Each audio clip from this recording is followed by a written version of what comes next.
जय श्री कृष्णा। आप सभी का मेरे चैनल में स्वागत है।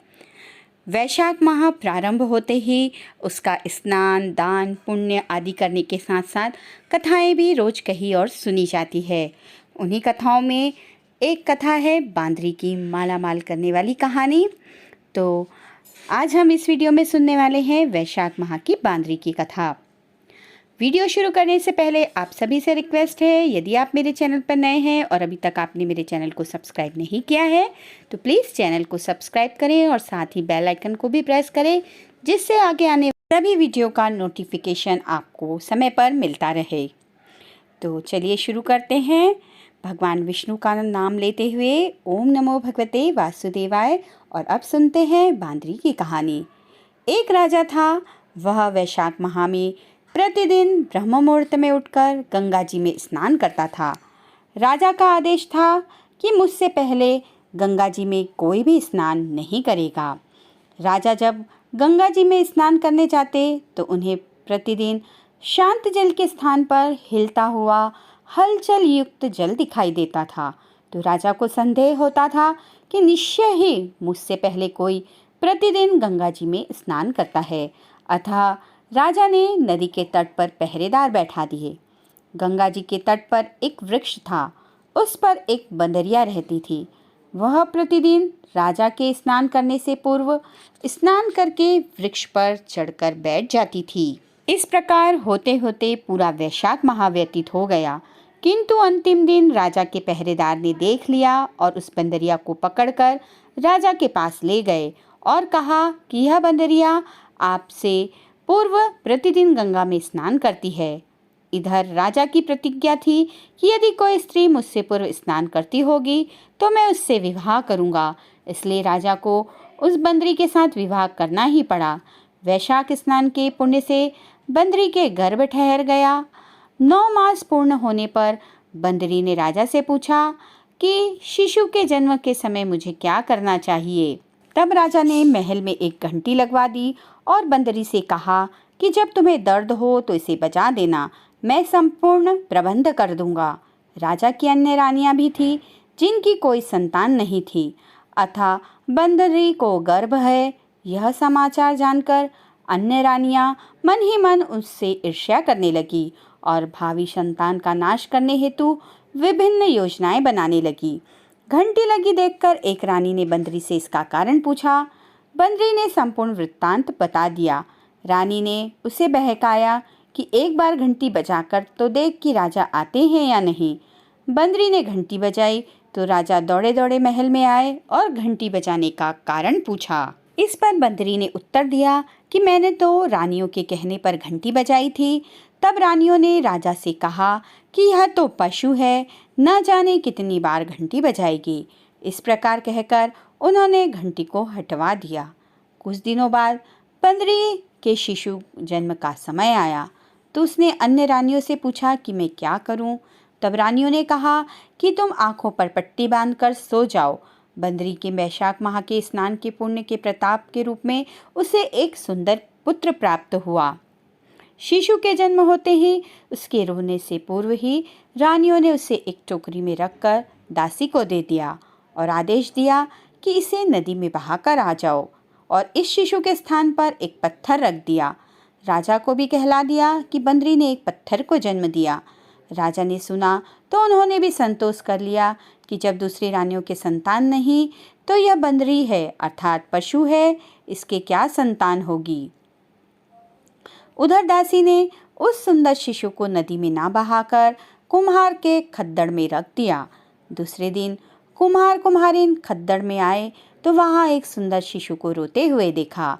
कुम्हार कुम्हारिन भी निसंतान थे, अतः उन्होंने उस शिशु को अपने लिए भेजी गई भगवान की भेंट माना और बड़े प्रेम से शिशु का पालन पोषण करने लगे।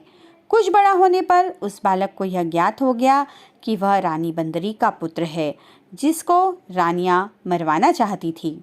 एक दिन वह बालक कुम्हार के बनाए हुए मिट्टी के हाथी घोड़े लेकर पनघट पर जा बैठा और दासियों को देखकर कहने लगा, आओ रे मेरे मिट्टी के हाथी घोड़े पानी पियो। जब दासियों ने यह बात सुनी तो वे हंसने लगी और बोली, अरे मूर्ख, कभी मिट्टी के हाथी घोड़े भी पानी पीते हैं? इस पर उसने कहा कि कभी बंदरी के भी पत्थर जन्म लेता है। उस बालक की यह बात दासियों ने जाकर महल में कही। तब रानियों ने दूसरे दिन विष मिलाकर लड्डू भेज दिए। ईश्वर की कृपा से लड्डू गोंद और बादाम के हो गए और उन लड्डुओं को खाने से उस लड़के की मृत्यु नहीं हुई। यह समाचार दासी ने रानी को कहा और रानी ने राजा से कहकर कुम्हार को देश निकाला दिलवा दिया। कुम्हार वन में रहने लगा।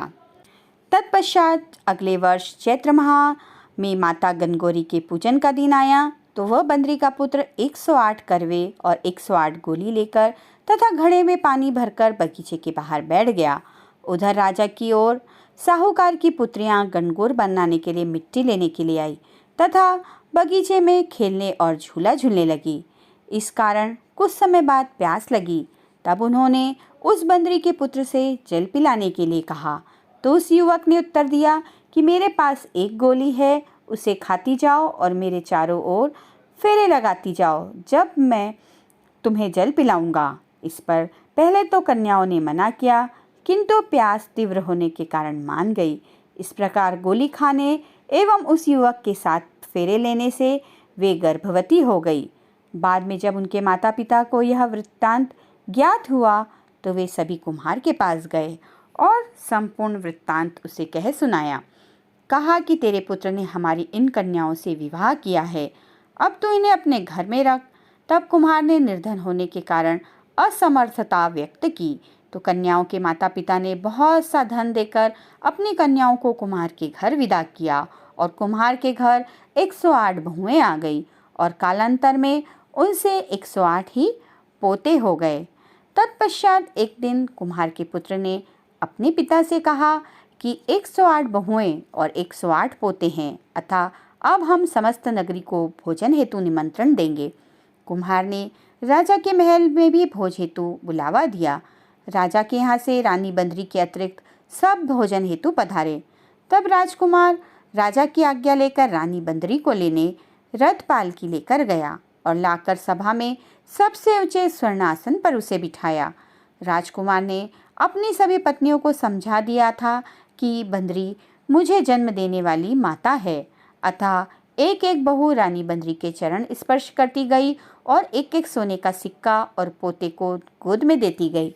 जब राजा और अन्य रानियों ने यह सब देखा तो कुम्हार के पुत्र से इसका कारण पूछा। रानियों को तो संदेह होने लगा कि यह अवश्य ही बंदरी का पुत्र है, इसलिए रानियां रूठकर राजा को कहने लगी यह अवश्य ही बंदरी का पुत्र है। इसलिए रानियां रूठकर राजा को कहने लगी कि कुम्हार के पुत्र ने हमारा अपमान किया है और बंदरी का सम्मान किया है, अतः हम लौट कर जा रही हैं। इधर राजा को पुत्र के जन्म का संपूर्ण रहस्य ज्ञात हो गया था, इसलिए उन्होंने रानियों को देश निकाला दे दिया और सभी पुत्र वधुओं एवं पौत्रों को लेकर महल में लाया गया। राजकुमार का राजतिलक हुआ। कुम्हार कुम्हारिन को राजकुमार ने महल में रहने के लिए निवेदन किया, किंतु वे नहीं माने। तब राजा ने उन्हें ढेर सारा धन दिया। अतः वैशाख स्नान का इतना महात्म्य है तो सबको वैशाख स्नान करना चाहिए। बंदरी ने वैशाख स्नान किया तो उसे राजा का राज्य, पुत्र, पौत्रादि प्राप्त हुए। हे ईश्वर, जैसे बंदरी को पुण्य मिला उसी प्रकार हमें भी पुण्य देना, हमारा सबका कल्याण करना। बोलिए भगवान विष्णु की जय, वैशाख मास की जय।